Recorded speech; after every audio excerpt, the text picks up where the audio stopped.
புதுசா வாங்கணும்னு அவசியம் கிடையாது. ம். புதுசா வரணும்னு வேண்டிட்டு நீங்க பண்ணாலும் ஓகே தான். ம். நிறைவான செல்வம் அப்படிங்கிறது அரிசி பருப்பு குறைவில்லாம வீட்ல இருந்தாலே அதுவே நிறைஞ்ச செல்வம்.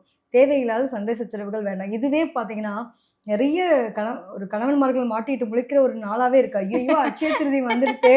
இவன் என்ன பண்ண போறாளோ? நம்மள ஆமா, என்ன படுத்த போறாளோன்ற ஒரு பெரிய பயம் வந்துருது நெறைய ஆமா. ஆண்மார்களுக்கு. ம். என்னன்னா, இந்த டைம் ஆஃப் பீரியட்ல இத என்ன சொல்றோம்? நம்ம எத வச்சாலும் பெருகுன்றோம். ம். அன்னைக்கு டேல என்ன பண்ணுவாங்கன்னா, எனக்கு தங்கம் வாங்கி குடுத்தாலே வாங்கி குடு. ஏதாவது வெள்ளி பொருளாவது வாங்கி குடு.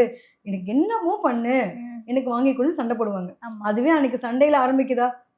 வருஷம் ஃபுல்லா அந்த சண்டை தான் நிலைக்க ஆமா. போகுது. ஸோ இருக்கிறத வச்சு நிறைவா வாழ்றதுன்றது ரொம்ப நல்ல விஷயம். ம். அதில முடிஞ்சா நம்மட்ட இருக்கக்கூடிய தங்கம் ஏதாவது ஒரு பொருள வச்சு கூட அன்னைக்கு நீங்க இன்னும் பெருகட்டும்னு மனசார வேண்டிக்கோங்க. அதுவே பெரிய ஒரு சந்தோஷமான நிகழ்வு குடுக்குறது. இந்த மாரி நேரத்தில போயிட்டு நான் எல்லாரும் வாங்குறாங்கன்ற பேர்ல, நானும் போய் கடன வாங்கிட்டு ஒரு வெள்ளி பொருளவோ, தங்க பொருளவோ வாங்குறேன் அப்படின்னு வாங்கினா, அது கடன தான் பெருக்க போகுது. ஸோ அத ம். புரிஞ்சுட்டு நம்ம இருக்கக்கூடிய நமக்கு என்ன இருக்கோ நிறைவான ஒரு நிலை அப்படிங்கிறத உணர்ந்துட்டு பண்ணாங்கனாலே போதுமானது.